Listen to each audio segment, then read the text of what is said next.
Колешке Калеска Ванчева, може би ве повреди мојот говор, може би допре до некого, може би некој сепак има чувства во овој парламент и велите сте се слушале. Вие допрва ќе слушате, ако продолжите вака да се однесувате.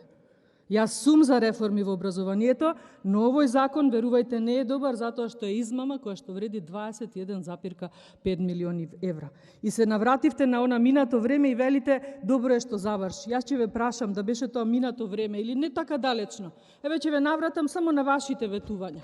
Вие ветувавте нов клинички центар, вие ветувавте 100.000 денари плата за докторите, вие ветувавте бесплатно болничко лекување. Замислете што ќе се случеше доколку вие од самиот старт кога стигнавте на власт почневте само да работите. Овие ветени ваши проекти да беа реализирани, како ние ќе се справевме со корона кризата. И точно е, целиот свет се расправа со корона криза, но целиот свет